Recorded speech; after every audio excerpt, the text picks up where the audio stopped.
watching and listening to the People Power Lunch Hour on PhillyCam TV and WPPM LP in Philadelphia. I'm your host, Vanessa Maria, and on today's show, we are celebrating World Radio Day. World Radio Day is a holiday established in 1946, takes place every year on February 13th. It was established to raise greater awareness among the public and the media of the importance of radio, and to encourage decision makers to establish and provide access to information through radio, as well as to enhance networking and international cooperation among broadcasters. In the spirit of World Radio Day, I've invited our friends from other community radio stations here in Philadelphia.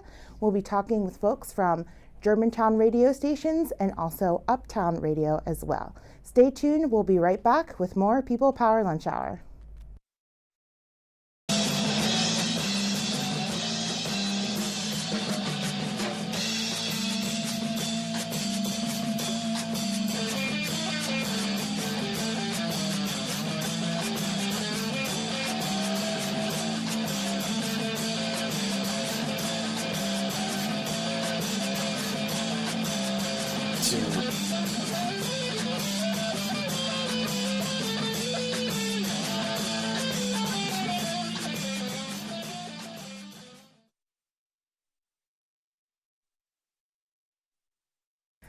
Welcome back to the People Power Lunch Hour show. Again, I'm your host, Vanessa Maria Graber, and I am really excited to be celebrating World Radio Day with our friends at other community radio stations here in Philadelphia. If you weren't aware, in 2013, there was a historic opportunity to apply for low-power FM radio stations across the country. The Federal Communications Commission, known as the FCC, had over 1,000 available frequencies, including in urban areas. Here in Philadelphia, there were 3 frequencies available, and many organizations that were from the community applied for those frequencies to broadcast on the airwaves. Fast forward to 5 years later, and now there are several new community radio stations here in Philadelphia. Of course, you're familiar with WPPM, PhillyCam's radio station, but there are many others. So with me today, I have Connie Belay, who is from the Germantown Life Enrichment Center, and you are broadcasting on 92.9 FM. Yes, in Germantown. We have a timeshare with 2 other stations, and also with a station in South Philly. So we are on the air from Wednesday noon till Sunday midnight. The 3 stations, the combination. And then in South Philly, they're broadcasting from Sunday midnight to Wednesday noon. So your organization is located in the heart of Germantown. You collaborated with an existing internet community broadcaster, G-Town Radio, and you were part of the team of people that revamped the Germantown Life Enrichment Center. It was a former Germantown Y, but now it's a community center that incorporates a lot of different things. Why did you all decide to start a radio program? Well, it's really part of our mission is to educate the community and to make life better for people in Germantown, and a lot of that has to do with information. So it fit into our mission, and that's why we decided to go for it. It was the other thing that was really an impetus 5 years ago was that we had lost our community newspaper, as many communities have, and print has just, really died everywhere. And we felt that there really was no way to get community news out to people anymore, certainly not in a timely way. And we have a lot going on in Germantown right now. Also about maybe 7 years ago, the Artists Roundtable formed, which is a coalition of at least 100 artists that live within a mile of the Germantown Life Enrichment Center. And we felt that a lot of their exhibits and their events, and not to mention just their talent, should be known to the people who live in the community. So we wanted to showcase that too. Well, congratulations for getting on the air. I know it's not easy to make that deadline, and so it's really exciting to know that a great organization like yours is going to be giving people access to the airwaves. So you're part of the same timeshare and collaboration in Germantown. Matt Berg is the station manager for WRGU LP, also on 92.9. And you're with the Germantown United Community Development Corporation. Correct. Which primarily focuses on economic development in Germantown. Right. The Germantown United CDC focuses on the business corridor, Germantown Avenue corridor, the Chelton Avenue intersection, which is right where our transmitter and studios are located, within a block of that intersection. And I happen to know Andy Trackman, who's the head of the Germantown United CDC, back when we were both volunteers at the station that was then on 88.9 FM and subsequently moved on the dial and their location as well. But it was much more of a community station back then. And I ran into Andy about 18 months ago. So this process was well underway. But of course, it's been quite a process to get on the air. I mean, it's 5 years, but also even once we went live, it was one thing after another. We were literally we had some problems with the link between the top of the apartment house where our transmitter is and our studio, which is on Maplewood Mall, sort of behind it. And we were literally running programming up on flash drives to the transmitter for about a week and a half. So things have gotten more stabilized. But, it's always one thing after another with community radio, and it kind of makes it more exciting. But why do you think a place like yours, that focuses on economic development, wanted to start doing media? Well, there's a lot of things happening in the area. I guess some gentrification and redevelopment issues that I think are important and need to be, fully understood. We want development. We don't want displacement. I really shouldn't speak for the CDC on a whole. I mean, they have a lot of. They also want their mission to be further known. So by partnering up on the radio station, it raises their presence in the community, and they've already got like a corridor manager who goes up and down the road, working with the businesses. But there are still a lot of closed storefronts, and we want to make sure that the needs of the neighborhood are met. And also by getting out the messaging and having local programming, that's really one way to do it. And can you tell our listeners and viewers what times you occupy the airwaves? That's a great question. We're on from 10 to 1 on Thursday and Friday, and then Thursday at midnight, which is technically Friday morning, and then Sundays from noon to 3 p.m. And again, part of that band of time that Connie talked about, which is between noon on Wednesday till midnight on Sunday. And we share the same facility. Connie's got a little production studio at Germantown Life Enrichment Center, but we do have the Maplewood studio. Maplewood Mall is a little sort of semi-closed off street right behind Chelton Avenue.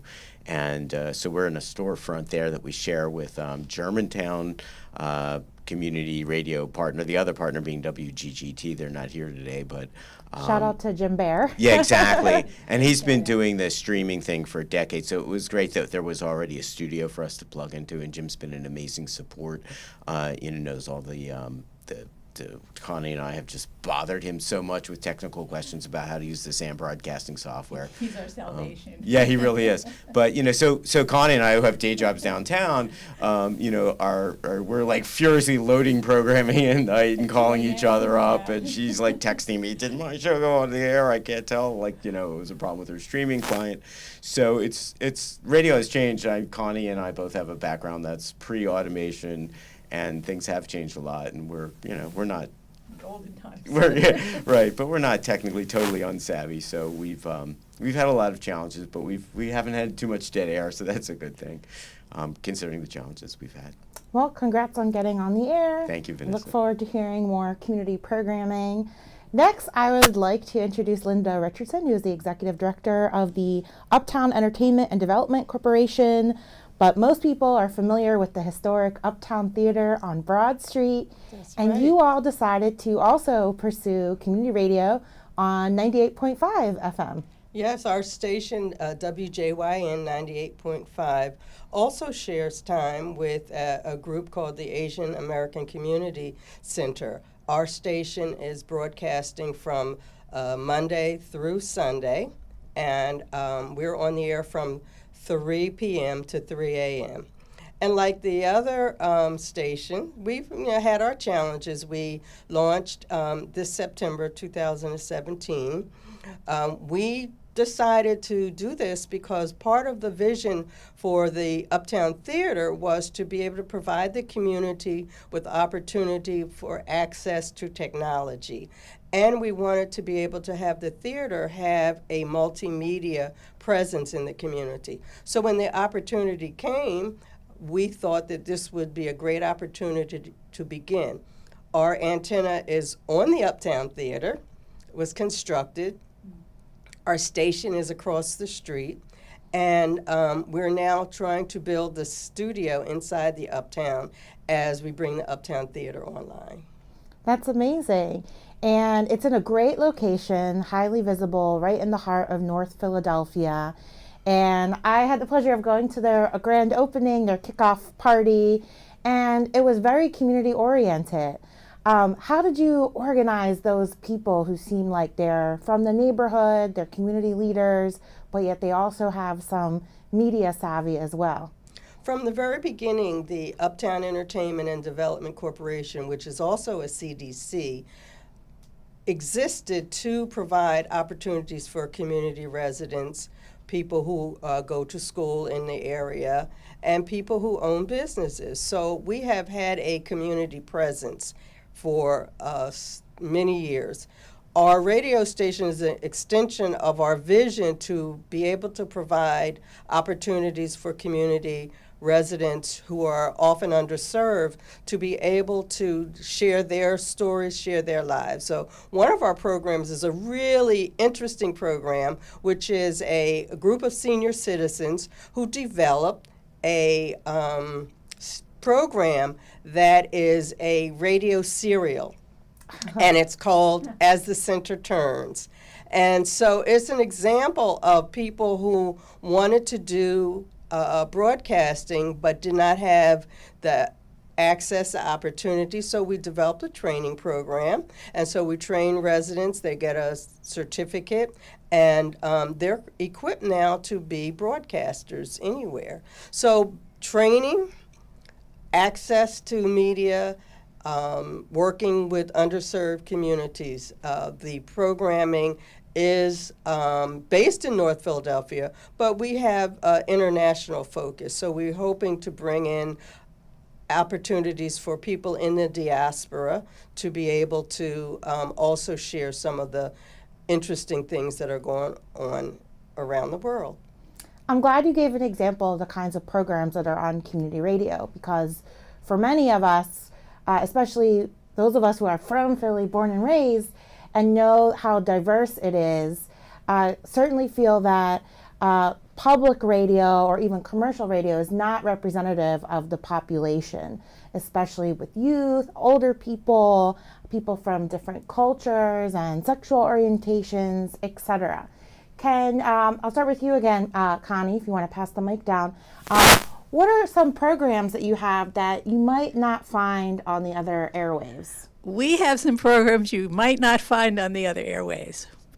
When you're talking about youth, I have a program that's done by an area gamer who interviews people who develop video games. And they talk about the games and how you play them and how they were developed and how they market them. And so I think there's a whole segment of young people who would be interested in that, but it's certainly not your normal radio program. I have another program which I actually developed from podcasts. It's about very crunchy science, Newtonian physics. I've been learning a lot by listening to this and editing it.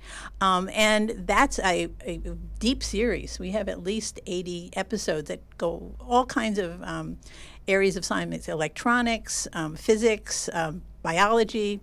I have a program, the Artist Roundtable, which I kind of mentioned before, has very high production values. I mean, they're really working it. And they have musicians who've written original music for it. They have Yolanda Wisher, who's our poet laureate. We have a lot of talent that lives in the neighborhood. And Trapita Mason is on it. She's another poet. Jim Hamilton, who has a recording studio that does world-class recordings. We have all kinds of stuff on that show, and it's wonderful, and they do a great mix. We have a locally produced show called Hi Neighbor, Have You Heard? Which is, it has this very sweet title, and it's done by an older woman who is fantastic. She gets in people on her program who talk about very progressive issues, single-payer health care. She's had our former health commissioner on. Has one on gun violence, where she talked with Ceasefire. She does a great job with that. I have another program on gamers.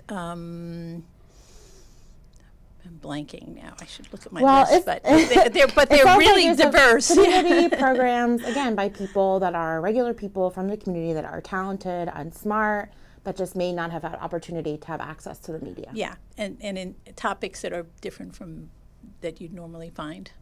Matt, what are some of the interesting programs that are unique to your station? Well, Vanessa, thanks. We kind of got a later start, so I'm relying mostly on syndicated programming now, but it's still, I think, meeting a need because the viewpoints expressed are not what you're seeing on cable television or certainly on over-the-air media. I think you were, are you a Pacifica affiliate? Or We're not a Pacifica affiliate. That costs money, but we are carrying Democracy Now, which is that's probably what you know. By Pacifica, but you can also kind of directly download it.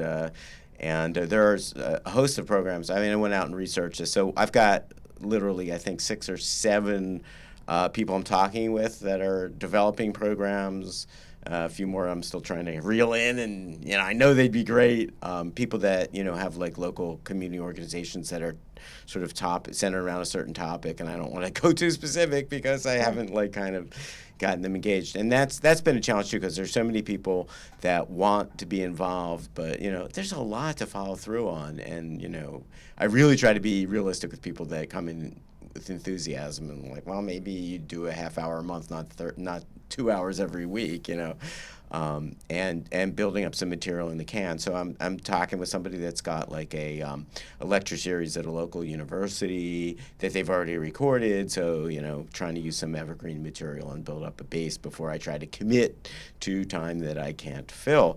I did very curiously when I was looking up, sadly, the obituary of a local musician who I met a few times, came across a gentleman in Tucson, Arizona, who's interviewed all these Philadelphia musicians, and he's great. So he's now like one of my programmers, even though he's in Arizona, and he was just doing a local radio station out there. And I think that we've actually talked about affiliating with some of the other LPFMs because none of our signals really carry across the whole city. So if we can sort of syndicate amongst ourselves, because we do have Germantown issues, but we also have Philadelphia issues that we'd like to cover. And some of the programming I'm looking at might be, about schools or something that affects all of us. But we do have other political type organizations. I've got EcoShock Radio, which is sort of environmental centered and very well produced research programming. I've got a program that really focuses on radio, which might be a little bit like Inside Baseball, but I love it.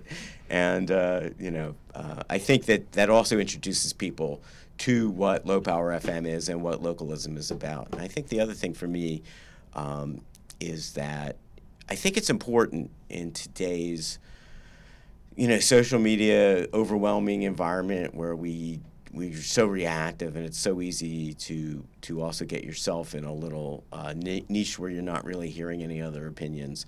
The idea of we can pull all the media now and ignore something that's being broadcast, but when you're listening to radio, you're not controlling what's coming next. And I think that there's something to be said for that. And I think that it's just too easily for people to compartmentalize everything that they hear. So I think that's another function of radio, that we can have a diverse set of programming, also different from what's in the mainstream media, and just help people keep their minds open. And, I just think that's one of the functions I want to be fulfilling. So, Linda, a lot of people associate the Uptown Theater with music. Philly is a very musical city. You have a whole team of people who are interested in music. Can you tell us about the kinds of music that you want to feature on your station? Well, right now we are doing broadcasting that is taped by some of our music producers. We have volunteer management that once a week looks at some of the music that they would like to share. So we have focus on jazz, spoken word, hip hop, rhythm and blues, and soul. So the programming, we're trying to build some live programming. However, one of the things that we're real pleased about is that one of our music directors, a young Temple student, who is a hip hop artist, and he's giving hip hop artists the opportunity to broadcast because the music industry is very limited to new music. He also has become our music director. So it's a training opportunity as well as providing opportunities for people to share their music that would not be played on mainstream. But one of the major issues that we want to look at is the opportunity for people to be able to share neighborhood news. So we have a person who's a grandmother raising her grandchildren who has a program, and that's a real big issue in the state of people who find themselves through the opium epidemic, prior to that the crack epidemic, who are raising their relatives. And so she has a program that looks at many of the issues that grandparents are finding: housing, working with DPW, and some of the social service agencies. And I have a show featuring some of the musicians who were part of the, as the kids say, back in the day. And so I featured many of the R&B artists like Earl Young, the founder of the Tramp, who is now in his 70s still touring and has been very, very helpful with the Uptown Theater development. And I interview people who are unspoken, who have not had the opportunity to share their art. And we have a whole list of people from Philadelphia who have been active in the music industry and are still performing. And so we give opportunities for them to be able to showcase. Many of them did not make the kind of money that people think that they made when they were performing in the 60s and 70s. So they're still around and they're still making music, and now we're giving them an opportunity to get back on the airwaves. So that's wonderful. I want to shout out a couple of the programs that we do here. People Power Lunch Hour is unique because it's both on our public access TV channel and on the radio station. And we formed this show after the election, the presidential election in 2016, because we felt as though people needed a platform to talk constructively about social movements and local organizing. And I consider this media justice organizing in a way, right? We are talking about important issues, we're educating people, and we're giving underrepresented groups access to the airwaves, especially now that there has been more media consolidation and the repeal of net neutrality. Our spaces become even more precious with the lack of access to local media. So some shows I want to shout out: Labor Justice Radio is all about employment issues, labor and union organizing, and it's done by two gentlemen who are, I will give their age, but over 70. And their viewpoints, their oral histories are so valued because there's a long history of organizing in that realm here in Philadelphia. And a show that's on today that I always listen to, not that I'm trying to change jobs, but it's called the Career Seeker Show. And it's a show that all of our interns should watch, and college students. And it tells people how to gain employment, where to go to find employment, about training opportunities, job fairs. They have employers giving tips on how to interview. They talk about resume writing. So these are things that people need. We have a high unemployment rate here in Philadelphia. And so it's these types of shows that actually educate, that don't have some kind of commercial element to it, that are really important. And in the spirit of World Radio Day, last show I'll mention that's really unique is called Talking Machine Hour. And that is using an over 100-year-old Victrola made across the river in Camden, playing 78 records, preserving old-time radio theater, and it's really, really great. And he has to put the microphones to the Victrolas and wind them up because you can't plug them into anything. So it's that type of radio history, again, we are trying to preserve. So before we end this segment, and again, if you're just tuning in, you're watching and listening to the People Power Lunch Hour show here at PhillyCam.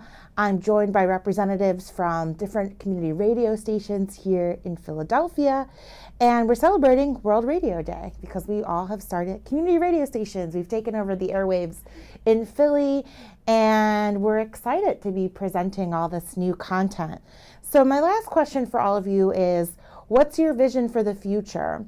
And how do we make radio relevant to young people and incorporate other types of media? Because we have to do it differently if we're competing with YouTube and Snapchat and Instagram and all these other medium. So the question is, what do you see yourself, what do you hope for in your community radio station, and how do we bring people back to our medium? Well, I'll start first, Sure. since I've been last. Our goal is to try to develop as many live broadcasting shows as possible. And we also want to continue the ability for us to train people, particularly young people, in technology as a way for them to be able to have the opportunity for employment and be employable. And part of that is for us to learn a lot about new technology. I produced a radio show back in the 90s, and so this new technology is very, very different for me. So we want to bring in people who are skilled and who want to do the volunteer work that is very important to our work, to be able to look at a lot of the issues that are happening in our community, but also on an international basis. Wonderful. Matt? Yeah, well, localism, I think that's the first thing. That's, what we have that is not part of some internet site. I mean, it's great to be able to communicate around the world, but that's not your community. It's a virtual community, but we still have a physical community. And so by our, transmitter that beams out at 92.9 FM, got to get those numbers in there, right? In Germantown, and we also do stream on gtownradio.com. But it's really about locally relevant content and making sure that we, are listening to our users and listening to our listeners. And I would also want to mention, if I may, that we're having our little ribbon cutting kickoff on February 17th. That's a week from Saturday. And Connie's got a visual. That's high tech, folks. Thanks. So we're the Germantown Radio Partners, it says on that, the 3 radio stations, and we do collaborate. We're collaborating on this little kickoff. It'll be on Maplewood Mall and at the Collect Center on Green Street. So it's really about localism, listening to the community, giving the community a voice, and the other thing is, it's the last thing that's had a nostalgia wave, right? We've had, what's come back? Vinyl came back, cassettes came back. I still got a Betamax in the closet somewhere. I have a reel-to-reel. I have 2 of them, so different for. So, I think that, people will with this LPFM, I won't be surprised if that people start paying a little more attention to radio. And it kind of, my pet peeve is when people use the word radio to describe things other than broadcast radio. Certain music devices, that players that live on your phone talk about radio. That's not radio. We're radio. Right. They're not. Real radio. Real radio. Well, all of the above, I should say that we are building in. We've just started. I mean, we're 2 weeks old? So, and we haven't had our quick kickoff thing yet, which is on February 17th, Saturday. And what we're doing for the kickoff is bringing the community. It's not a party for us. We're turning the radio on in centers around the Germantown, and we're asking people to listen and to call in to a live show. That it's not our normal show. It's like going to be a special show, and there'll be down at the Germantown Life Enrichment Center at the center, we're inviting a group of teens in, and we're going to have our fabulous production studio, which is like a computer, the monitor and a couple of mics. It doesn't take much. It doesn't take much. Most of it is either my computer at home, my laptop at night, or or there to do the recording. But we're going to invite kids in and show them how to interview each other, and how to make a couple of tracks, how to lay them down, and how to edit a track. Very, very simple stuff. But I do have volunteers, and the volunteers start coming. I have some just post-college people, and I'm sure I'm going to be getting some older people too. But part of our mission is education. Is again much like what Linda has in mind. You're way far down the track from us. We don't have certifications yet. We're just like, how do you turn it on? But we want to get there, and I already have some volunteers, older people who are at the center, who are on the board and so on, who suddenly, just out of the blue, came up to me and said, "Oh, we can build you a new studio." So they have a whole room now, and they said, "Well, how can we soundproof it?" And they want to, what size do we make it? I said, I'm not an engineer, I'm not an electrician, but they're going to go for that. So that's like the next step, is to make a better facility. Sorry, this belongs to you. I have one. I just no more reaction. Radio people all want to grab the mic. I'll hand it back to you. And I'm glad I had this conversation, because it definitely gives me insight into what all you are doing. Because sometimes it's overwhelming, because there's so many needs to fill in this city. And if we all can distribute the work and cover different parts of the content, Philadelphia will really benefit. So I want to thank you all for the long journey that you've been on. I definitely know how hard it is, and word of advice, just get used to the technical difficulties. Oh, yeah. It doesn't go away, it stays. But I'm really excited, because I started this back when I worked at Prometheus Radio Project with Petrie, and we hadn't passed the law yet, which is the Local Community Radio Act. But there were so many people that had this vision, and I drank the Kool-Aid too. I said, I love this vision of community radio and localism, and it's amazing that all these years later now we're doing it and we're on the air, and it's because of all of the people that contributed. So when I recognize all the volunteers, all the board members, all the producers and programmers, and all of the other nonprofits that have helped all of our stations get on the air, the FCC has licensed more than 500 stations in the last several years, with several more hundred to go on the air. So if you're outside of Philadelphia, you can check at a website called FCC Info, and you can search all of the different radio stations and LPFMs in your area. It mines the FCC database. And there's another one outside of Philadelphia that's called Radio Philadelphia. It's a Russian station broadcasting out of Warminster on 106.5. So yeah, there's a lot of new stations cropping up. So we will be celebrating on February 13th, World Radio Day. And again, I want to thank Connie Billet, who's the station manager from WRLG LP on 92.9. Matthew Berg, station manager of WRGU LP, also on 92.9. And Linda Richardson, the executive director of the Uptown Entertainment and Development Corporation, also known as Uptown Theater and Uptown Radio on WJYN 98.5 FM. We also want to give a shout out to WPEB, community radio station on 88.1 out of West Philly that's been holding it down. They're not a LPFM, but they're a Class D community radio station. G-Town Radio and Jim Bear, and also the other group, the Greater Philadelphia Chinese Cultural Association, that will also be on 98.5. And of course, the Philly Cam crew here at WPPM on 106.5 FM. Look out for all of us. We're going to take over radio in Philadelphia. All right, we're going to take a short break, and when we come back, we'll continue more with our World Radio Day coverage. We'll be celebrating the theme, sports and radio. I'll be talking with WPPM producer Alonzo Jennings, who's going to give a brief history of the origins of sports radio here in Philadelphia. Stay tuned here on Philly Cam TV on Comcast and Verizon, and keep it locked here on WPPM 106.5 FM. We'll be right back.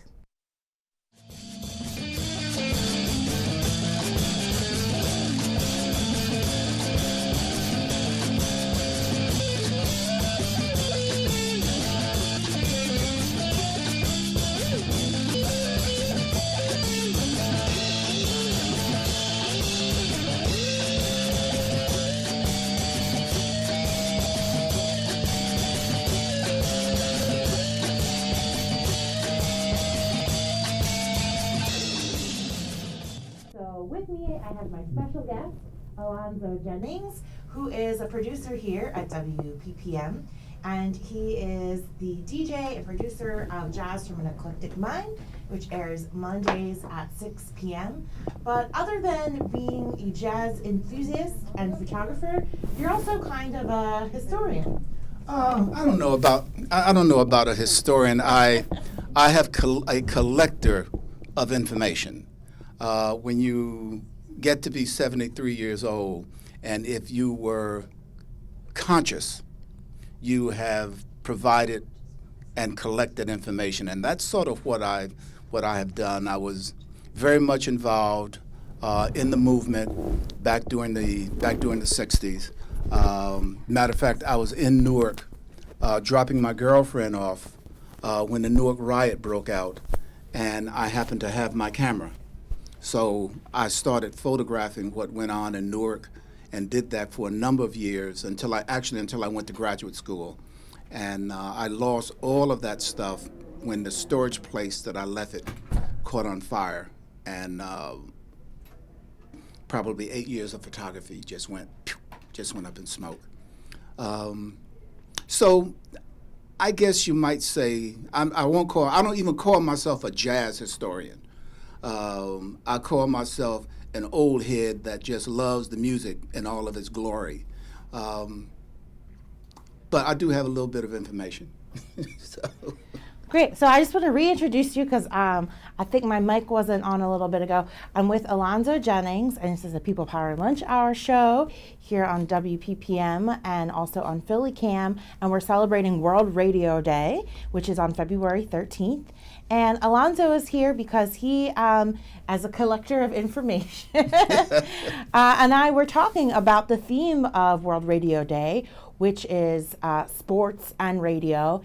And we wanted to be able to tell our listeners and viewers a little bit about sports radio here in Philadelphia and New York, and, you know, the origins of sports radio. So we're going to talk a little bit about Art Russ Jr. Mm-hmm. Yeah, Art Russ Jr. was an amazing human being. He graduated from LIU in 1954 and got a job with a black radio station, WWRL, which was a station as a kid that I listened to because they had a nice jazz program some great DJs that played jazz music. And as a kid, I always loved the music. And he knocked around for a number of years with various radio stations. He was with WBLS for a while. He was with WLIB for a while. But his major source of recognition was his sports talk show. When he was with, I think it was NBC, he started a show called the Schaefer Circle of Sports. Some of you may be familiar with that program because I think it went in syndication for a minute. And Art would interview all kinds of jazz, all kinds of athletes. He had a prodigious knowledge and an ever-expanding mind about sports. And before there was WFAN, before there was WIP, there was Art Russ Jr. And how did that come about? He had been doing talks, interviews, and talk for years, but what he did not have was the call-in aspect of it. So he was hired in 1981 by WABC to do the pregame for the Yankees. And if you know baseball, what happened in 1981? There was a baseball strike.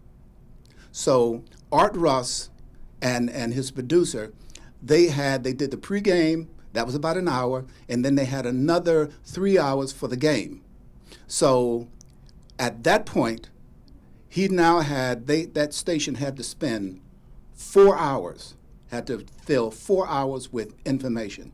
So Art Russ Jr., I'm going to read to you a little conversation that I wrote about him.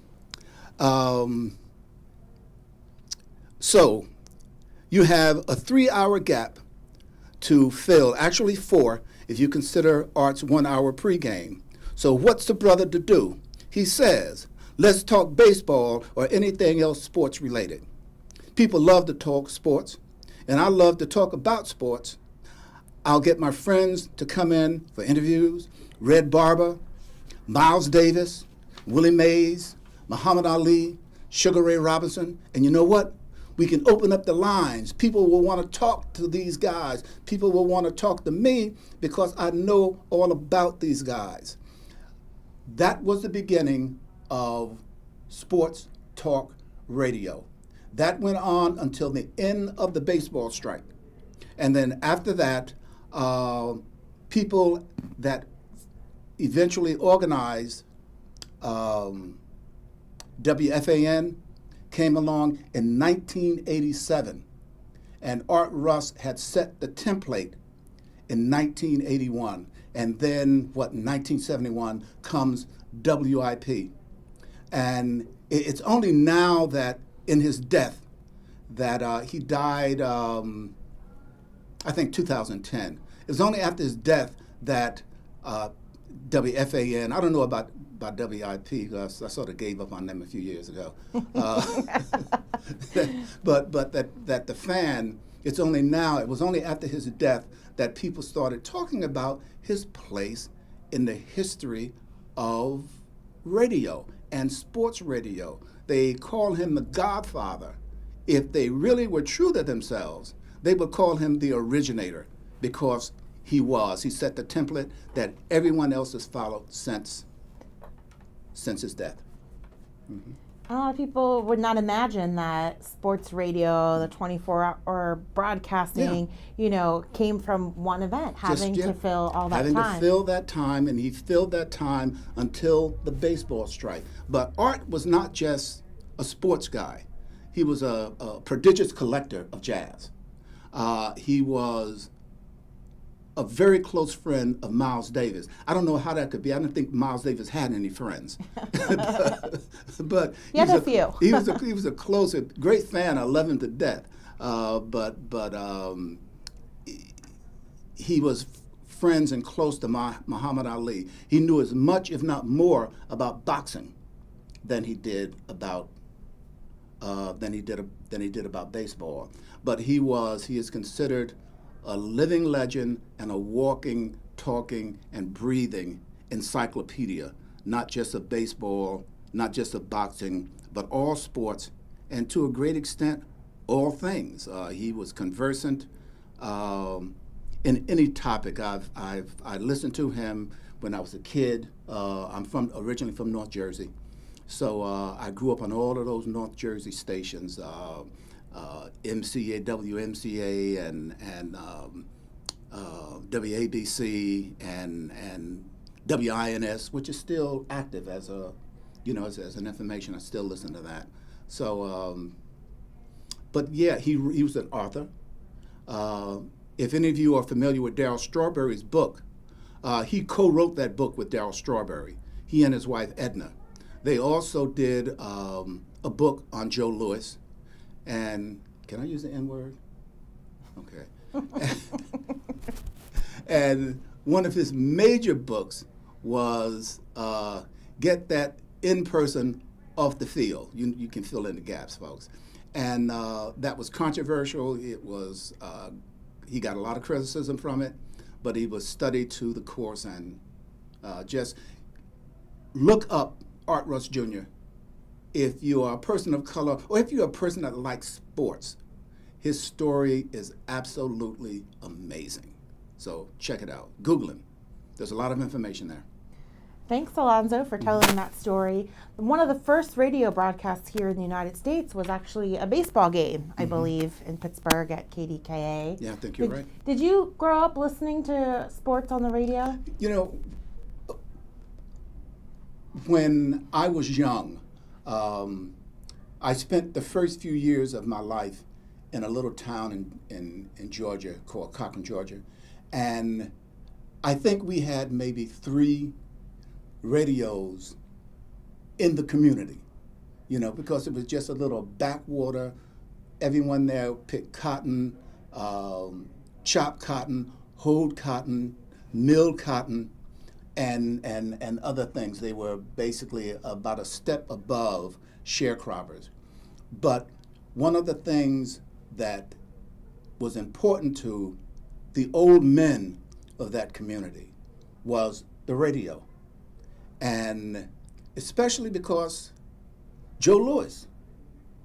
When Joe Louis was on the radio fighting, everybody gathered around the radio and listened. Everyone gathered around the radio when Jackie Robinson became a pro, and when broadcasts, when Dodger games were being broadcast on the radio, it was an event.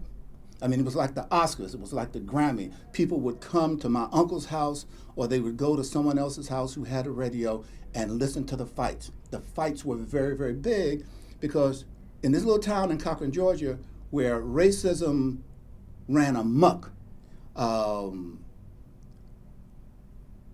it was the only time when somebody black could beat the HE double hockey sticks out of somebody white, and it would be broadcast nationwide, and they would have that satisfaction from that.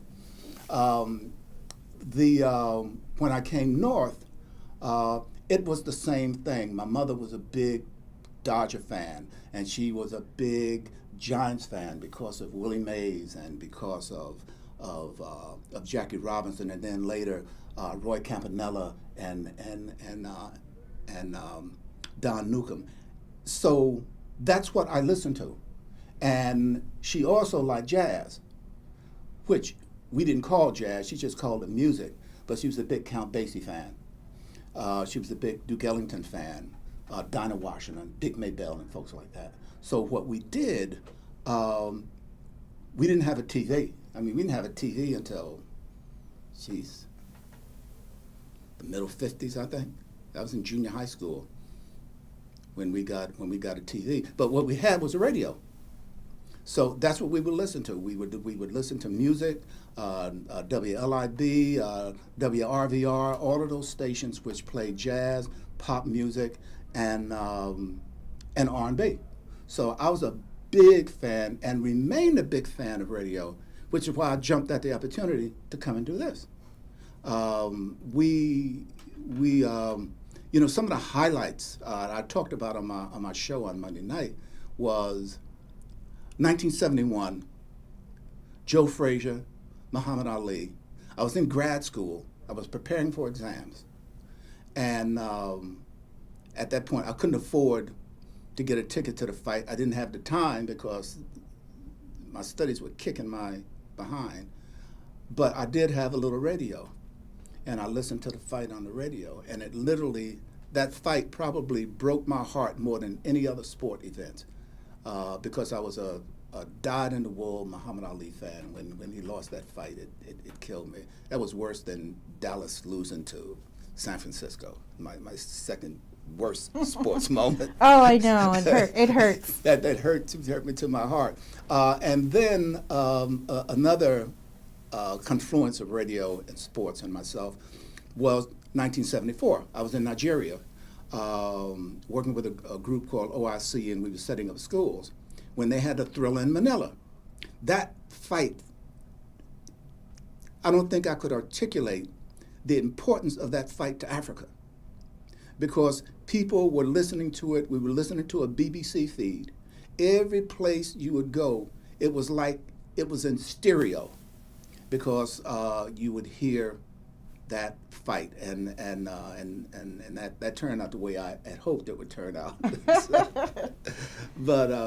But yeah, I still listen to radio. I was talking to the gentleman out there.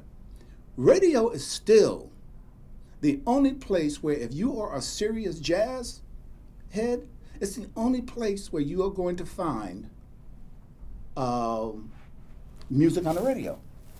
And I still would rather hear a baseball game or even a football game on the radio than listen. I would rather listen to Merrill Reese broadcast the game than the national feed coming from whatever Fox or whoever it is. Oh yeah, there's plenty of places where people still mute the TV and crank up the radio. Crank up the radio. And I still do that.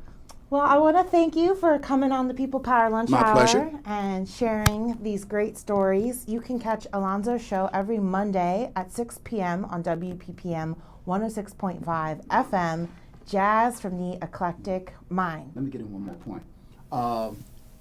From a musical point of view, there are two albums that I recommend everybody acquire. One is Grover Washington's Wine Light, where he does Let It Flow, which is a homage to Dr. J.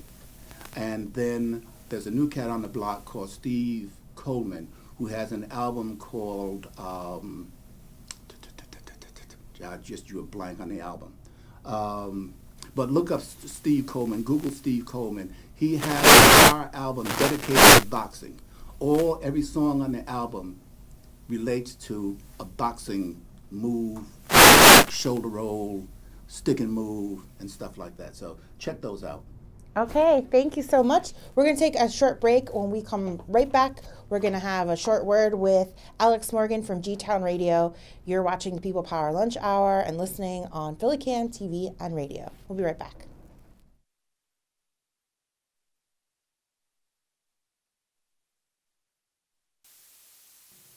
All right, welcome back to the People Power Lunch Hour show. Today we're celebrating World Radio Day, and in the earlier part of the show, we had some representatives from community radio stations here in Philadelphia. Then we spoke with Alonzo Jennings about some sports history. And before we end, we just have a few minutes. We wanted to talk with Alex Morgan, who's from G-Town Radio. They're also broadcasting on 92.9 FM and part of the collaboration that Connie Belay and Matt Berg were a part of. Hey, thanks for joining us. Glad to be here. Can you just tell us very briefly about G-Town Radio and how folks can find you online? Well, we're at 92.9 on the FM dial, and you can listen to our show. It's called The Creative Voice of Germantown on Fridays and Saturdays. Friday at 1 o'clock, and Saturday there's another broadcast at 2.